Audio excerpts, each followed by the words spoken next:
हमारे विभिन्न ज्ञानवर्धक कार्यक्रम देखने के लिए आप हमें अभी सब्सक्राइब करें, बेल आइकन को प्रेस करें ताकि आप देख सकें हमारा कार्यक्रम सबसे पहले।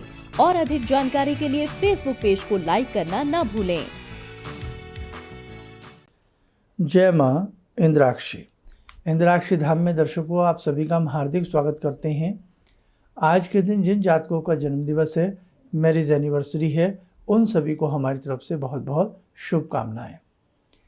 आज हम बात करने वाले हैं कि यदि हमारी जन्म पत्रिका में कुछ कमज़ोर ग्रह हों तो वो कमज़ोर ग्रह ऐसे होते हैं कि जीवन के आखिरी क्षण तक वो हमें बाधा देते रहते हैं। नाना भांति के कष्ट उन कमज़ोर ग्रहों के होने की वजह से हमें जीवन में प्राप्त होता है। विद्यार्थी के लिए यदि उसके पंचम भाव के स्वामी या कारक ग्रह जो भी वीक हैं तो उसकी विद्या में हानि होगी। धनार्थी के लिए धन की हानि होगी। दसम भाव की बात करें, भाग्य भाव की बात करें, तो ऐसी बहुत सारी बातें हैं। इसीलिए जब तक इन ग्रहों को बलवान ना बना लिया जाए, उनका उपचार ना कर लिया जाए, तब तक हमें जीवन में नाना भांति की पीड़ाएं प्राप्त होती हैं। ऐसी ही कुछ चर्चा हम इस अंक में आपसे करेंगे। और साथ में कल नागपंचमी है, नागपंचमी के लिए भी कुछ आपको हम बताएंगे। आइए आज का पंचांग देख लेते हैं।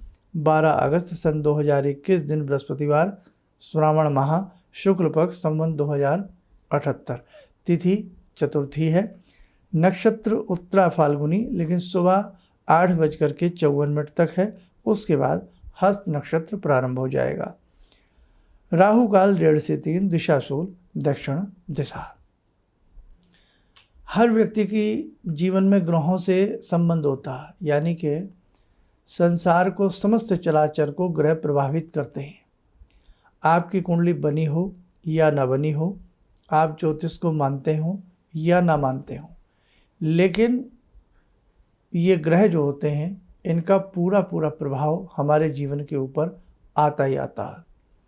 शुक्र, शनि, राहु, केतु, जो भी हमारे 9 ग्रह हैं, राहु केतु छाया हैं, बाकी से 7 ग्रह हैं, ये हमें पीड़ा नहीं देते हैं।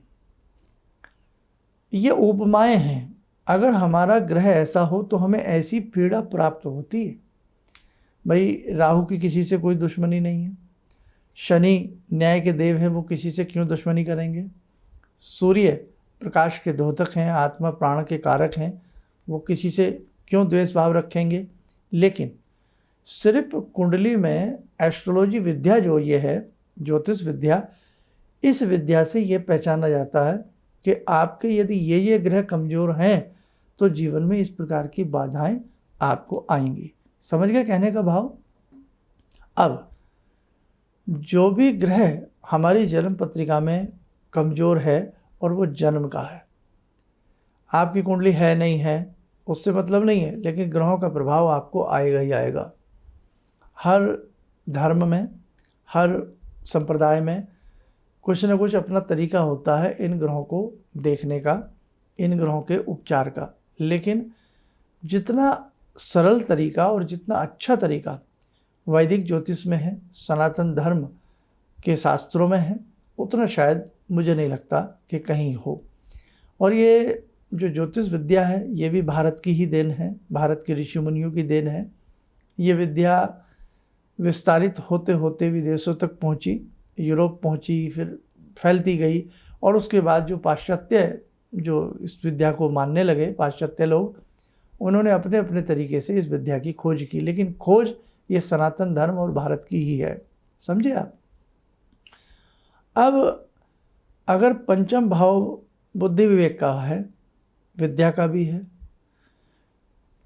पंचम भाव में उसके बहुत ही कमज़ोर ग्रह हैं, या पंचम भाव का स्वामी बहुत ही कमज़ोर हो गया है जन्म का, तो देखो जीवन भर उसकी टीस, उसकी पीड़ा उस बालक को झेलनी पड़ेगी। चाहे उसकी विद्या में हो, उसके स्कूल कॉलेज तक हो, या उसके किसी विशेष एग्ज़ाम में हो। हाँ, जब वो अच्छी लय में, अच्छी ताल में, अच्छी गति में, अच्छी डिग्री में आएगा, या अच्छे ग्रह के साथ उसका गोचर स्थिति में संबंध बनेगा, तो हो सकता है उस वक्त वो उसको फ़ायदा दे जाए। लेकिन जो वीकनेस है वो वीकनेस रहेगी रहेगी। अब ऐसे समझा देता हूँ, एक बच्चा पैदा होता है, अगर उसका कोई अंग अवयव जन्म से ही कमज़ोर हो, धीरे धीरे रिकवर हो जाए वो बात अलग है, लेकिन वो कमज़ोरी जाती नहीं है। कोई लोहे की चीज़, लोहा कितना मजबूत होता है, लोखंड मजबूत होता है ना, वो कहीं से टूट जाए, लोहे की रॉड कहीं से टूट जाए, अब वो बात अलग है कि उसको हम जोड़ दें, वेल्डिंग कर दें, कुछ भी कर दें, टाँका लगा दें, लेकिन वहाँ से वो कमज़ोरी पकड़ जाएगी चीज़, भले मजबूत हो जाएगी लेकिन फिर भी वो स्थान उसका कमज़ोर पड़ जाएगा। हमारे शरीर की कोई हड्डी टूट जाए, कहीं से भी टूट जाए, जुड़ जाएगी, ठीक हो जाएंगे, लेकिन फिर भी वो कमज़ोरी हमें रहेगी। ऐसे ही जो जन्म के ग्रह होते हैं उनकी जो कमज़ोरी है वो जीवन पर्यंत हमें सताती है। अब सॉल्यूशन क्या है? हड्डी टूटी, वक्त पे हमने उसका उपचार कर लिया, दवाइयों से कुछ भी हमने प्लास्टर व्लास्टर लगा करके जो भी करना है हमने कर लिया, हमने जो भी अंग्रेज़ी ट्रीटमेंट ले लिया है, जो भी जैसे लिया, हम बच गए, आगे आगे खान पान का ध्यान रखा, मजबूत हो गए। जन्म से ही जब बच्चे की पत्रिका बनती है उसमें देखें कि ये इसके ग्रह कमज़ोर हैं और इन ग्रहों की वजह से इसको इसके वैवाहिक क्षेत्र में या इसके जॉब या व्यापार के क्षेत्र में या स्वास्थ्य के रूप में इसको दिक्कत आएगी। उसी समय से उनका विशेष उपचार, विशेष किसी अच्छे ज्योतिष के माध्यम से यदि हो जाए तो फिर वो वीकनेस भर जाती है। और आप कहेंगे ऐसा कैसे? संसार में हर चीज़ की दो बातें हैं, सुबह है तो शाम भी है ना, रात है तो सुबह भी है, उजाला है अंधेरा भी है। ऐसे ही सवाल है तो उसका जवाब भी है, समस्या है तो उसका समाधान भी है। तो ऐसे ही जो भी समस्या जन्म पत्रिका के अंदर झांक रही होती है, महसूस हो रही होती है, उसका यदि उपचार समय पर हो जाए तो व्यक्ति के जीवन में आनंद आता है। इसीलिए हमने आज का टाइटल भी दिया था कि जो हमारे कमज़ोर ग्रह हों उनका उपाय हर हालत में कर लेना चाहिए, उन्हें ऐसे नहीं छोड़ देना चाहिए। आप भले ज्योतिष को नहीं मानते हैं, आपके घर वाले नहीं मानते हैं, लेकिन कभी एक बार ये आपके भारत की बहुत शानदार विद्या है, आप थोड़ा सा इससे लाभ उठा करके देखें। लेकिन जिससे आप मिल रहे हैं उनको अनुभव कितना है ये बात अलग है। MBBS MD बहुत डॉक्टर हैं, ऐसा नहीं है, लेकिन अनुभव किसके पास कितना है आप देखते ही हैं। जब किसी से डॉक्टर साहब से मिलते हैं, 4 लोगों से पूछते हैं भाई मुझे ऐसा इलाज कराना है, कोई अच्छे डॉक्टर बताओ, आती है ना बात, अच्छे डॉक्टर बताओ, अच्छे वकील बताओ, अच्छा स्कूल बताओ, अच्छे टीचर बताओ, अच्छी दुकान बताओ। हर चीज़ में हम अच्छा ढूंढते हैं। तो हमें एस्ट्रोलॉजी में भी ऐसा नहीं करना चाहिए, वहाँ पर भी हमें अनुभवी व्यक्ति को अपनी कुंडली या अपने बच्चे की कुंडली दिखा लेनी चाहिए। और ख़ास तौर से जो जन्मजात ग्रह हैं उनका एक बार जरूर उपाय कर लेना चाहिए। गोचर में क्या ग्रह चल रहे हैं वो सबके डिपेंड करते हैं कि गोचर में ग्रह तो सबके लिए एक से हैं, लेकिन पोजीशन उन ग्रहों की सबकी कुंडली में अलग अलग बदल जाती है।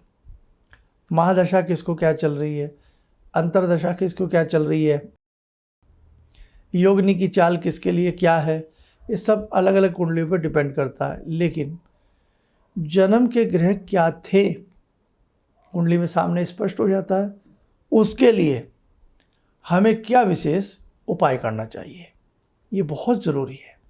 तो इसलिए अपनी बात को यहीं पर मैं समाप्त करूंगा ये कह करके कि जो भी ग्रह किसी व्यक्ति के जन्म के कमज़ोर हों उनकी ग्रह शांति के उपाय अवश्य कर लेने चाहिए। फिर देखो आपको कितना अच्छा जीवन के हर क्षेत्र में लाभ मिलता है। कल नाग पंचमी है, नागों की पूजा की जाती है। कल के लिए थोड़ा सा अभी बता देता हूँ। आइए पहले आज की ध्यान साधना से जुड़ते हैं। आज की ध्यान साधना में जुड़ते हैं हम भगवान श्री राम से। ओम रामो राजमणि सदा विजयते, रामं रमे संभजे, रामेण विहता निशाचर चमू, रामाय तस्मै नमः। रामानास्ति परायणं परतरं रामस्य दासोऽम्यहम्। रामे चित्तलया सदा भवतु मे भो राम मामुद्धर। राम रामेति रामेति रमे रामे मनोरमे। सहस्रनाम तत्तुल्यं राम नाम वरानने। आदो राम तपोवनं दिगमनं हत्वा मृगं काञ्चनं। वैदेहीहरणं जटायुमरणं सुग्रीवसंवासनं। बाले निग्रहणं समुद्रतरणं लङ्कापुरे दाहनं। पश्चात् रावणकुम्भकर्णहननम् एतद्धि रामायणम्।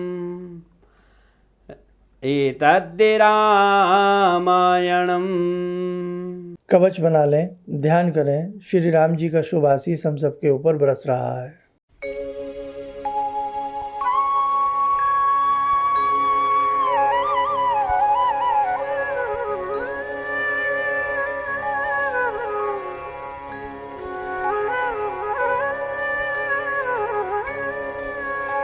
ओम बोलते हुए नेत्र खोलें, सामान्य हो जाएं। देखो मेरे साधकों, कल नाग पंचमी है। जिन जातकों की जन्म पत्रिका में कालसर्प दोष हो या किसी भी तरह का 12 प्रकार के कालसर्प दोष हो, कोई भी प्रकार से हो, या जिन्हें नागों के बहुत स्वप्न आते हों, या जिनकी जन्म पत्रिका में सर्प श्राप योग हो, विष योग हो, कैसे भी क्यों न योग हो, कल के दिन नाग पंचमी पे पूजा करिए। कल के दिन हमें क्या करना चाहिए? देखो वैसे तो अब नाग जल्दी से कोई किसी की ऐसे नाग की, ओरिजिनल नाग की तो पूजा नहीं करता है। कल के दिन नाग नागिन का सिंपल सा जोड़ा, चाहे आप कपड़े के ऊपर किसी रंग से बना दें और उसमें थोड़े फूल, सुपारी, चावल आदि रख करके, मिष्ठान रख करके आप जल प्रवाह कर दें कि जो भी दोष हो वो मिट जाए और मैं ये नाग दोष से मुक्त हो जाऊं। ऐसा भी कर सकते हैं। कल के दिन नव नाग स्तोत्र का पाठ करना शिव मंदिर में बहुत अच्छा होता है। अब नाग वैसे तो जल्दी से हम नाग को नहीं देख पाते हैं, तो शिव मंदिर में चले जाएं और शिव मंदिर में जो शिव पिंडी के ऊपर नाग होते हैं उनको दूध का अभिषेक करें, शुद्ध जल का, उनके ऊपर शुद्ध जल चढ़ाएं, मोली बांधें, तिलक करें, पुष्प चढ़ाएं और भगवान शिव का भी, शिवलिंग पर भी आप पदार्थ अर्पण करें, जो भी आप करते आ रहे हैं। और जो नाग महाराज हैं उनसे उनकी प्रार्थना करें कि हे नाग महाराज, हे नाग देवता, आपकी कृपा मेरे संपूर्ण परिवार पे बनी रहे। होनी अनहोनी में या किसी भी जन्म में मुझसे कोई आपके प्रति भूल चूक हुई हो तो मुझे क्षमा करना। मेरी जन्म पत्रिका में कोई भी किसी भी प्रकार का आपसे संबंधित दोष हो, उसे आपकी कृपा से वो दूर हो। आप मुझे आशीर्वाद दें। आपकी कृपा मेरे परिवार के ऊपर सदैव बनी रहे, ऐसी नाग देवता से प्रार्थना करें। भगवान विष्णु भी है ना, नाग की शैया पर, शेष नाग की शैया के ऊपर विराजमान है, आपने देखा ही होगा। और जैसे पहाड़ी क्षेत्र होते हैं, उत्तराखंड वगैरह हैं, वहाँ नाग देवता की विशेष प्रकार से पूजाएं भी की जाती हैं। नाग देवता पूजनीय हैं और ऐसा भी कहा गया है कि जो ये धरा है, वसुंधरा है, पृथ्वी है, ये नाग के फन के ऊपर टिकी हुई है। चाहे नाग पाताल में हो, कहीं भी हो, उनकी पूजा बहुत ज़रूरी होती है। इसलिए हम सबको सनातन धर्म के हिसाब से करनी चाहिए। अब बहुत लोग कहते हैं अंधविश्वास। अरे अंधविश्वास नहीं है, ये जीवों के प्रति एक प्रेम भी है। क्या प्रकृति के ये अंग नहीं है? क्या प्रकृति में जो भी हैं वो भी तो भाई प्राण हैं उनके अंदर भी, क्या उनसे हमें प्रेम नहीं करना चाहिए? बिल्कुल करना चाहिए। सनातन धर्म की यही तो विशेषता है कि इसमें चाहे वो वन्य जीव हों, सरीसर्प हों, कीट पतंग हों, यह सबको मान्यता दी जाती है और समय समय पर सबकी पूजा की जाती है। चाहे वृक्ष ही क्यों ना हो, वृक्षों में भी हम पीपल की, है ना, वट वृक्ष की, वट सावित्री में पूजा करते ही करते हैं। तो हमारे धर्म में दया कूट कूट करके भरी हुई है। और वैसे भी आपने सुना होगा नागों के प्रति बहुत लोगों की आस्थाएं रही हैं। समय समय पर नागों की बहुत कहानियाँ, नागों की बहुत सारी फिल्में, बहुत सारी चीज़ें प्रचलित रही हैं। तो इसलिए भैया जो भी आपसे बन पड़े कल आप नाग पूजन जरूर कर लेना। और यदि साक्षात कहीं कोई ऐसे सपेरे हों, कोई हों, नाग हो, तो थोड़ा प्रयास कर लेना, उनकी नमस्कार कर लेना और जो आपसे उनके लिए बन पड़े वहाँ दे देना। कल के दिन सर्प की कहीं बांबी हो, ध्यान से जाना, कभी आपको शर्मा जी आपने क्या करा दिया, ये हमें तो सांप नहीं पकड़ लिया था। तो कहीं सर्प की बांबी हो, उसकी मिट्टी कल के दिन घर में लाना, पीले कपड़े में बांध करके रखना। और यदि सांप की कैंचुली भी मिल जाए, जो कांचुली होती है, अपनी अपनी भाषा में सब कुछ कुछ कहते होंगे, तो सर्प जो कांचुली होती है उसको भी किसी से मांगना नहीं है, बस कहीं मिल जाए उठा लें। सर्प कांचुली को उस बांबी की मिट्टी में रख करके अब पीले कपड़े में बांध करके कहीं भी कल के दिन बांध देने से डाकनी, शाकनी, हाकनी, किया कराया, भूत प्रेत, बहुत सारी बाधाएं उस घर की सदैव दूर होती हैं। और नाग की बांबी के ऊपर मिट्टी के शुद्ध सकोरों में गोदुग्ध 4-5 सकोरों में भर के रखाएं, ये भी बहुत अच्छा होता है। तो ये मैंने सब चीज़ें आपको एडवांस में बता दी हैं। और भाई नागों की अनेकों प्रकार की प्रजातियां होती हैं, नागलोक होता है पूरा का पूरा, ऐसी बात नहीं है। तो कल के दिन जो भी नागों की पूजा करता है वो नागलोक का आशीर्वाद पाता है। और साथ में ही बहुत ऐसे नाग होते हैं जो इच्छाधारी नाग होते हैं, मणिधारी नाग होते हैं, उन सब का शुभ आशीष उस व्यक्ति को प्राप्त होता है। कुंडली में सर्प दोष हो, विष दोष हो, या नाग के डंस से उसकी मृत्यु लिखी हो, तो ये सारी बाधाएं उस व्यक्ति की दूर हो जाती हैं। बस बाकी बातें जो रह गई हैं वो हम कल सुबह के अंक में आपको बता देंगे। शाम तक आप नाग पंचमी का कल के दिन पूजन कर सकते हैं। आप स्वस्थ रहें, सुखी रहें, इन्हीं शुभकामनाओं के साथ हम अपनी वाणी को विराम देते हैं। जय माँ इंद्राक्षी। करीब मैं 4 साल से गुरुजी के टीवी के माध्यम से जुड़ा हुआ हूँ और एक बार पटना में भी गुरुजी से हमने फेस टू फेस मिला और उसमें गुरुजी जो उपाय बताए थे वो उपाय करने के बाद जीवन में कुछ सकारात्मक जो है प्रभाव आया है। हमारा पहले बहुत कष्ट था, जो कि गुरुजी उपाय बताए उस उपाय से बहुत ज़्यादा ही कष्ट दूर हुआ है। और हम चाहते हैं कि जो भी मान लेते हैं गुरुजी से जुड़े हुए हैं वो एक बार जरूर गुरुजी से मिलें और अपने कष्ट का निवारण करें। किसी भी समस्या के समाधान के लिए मिले प्रसिद्ध हस्तरेखा एवं वास्तु विशेषज्ञ प्रोफेसर धर्मेंद्र शर्मा जी से।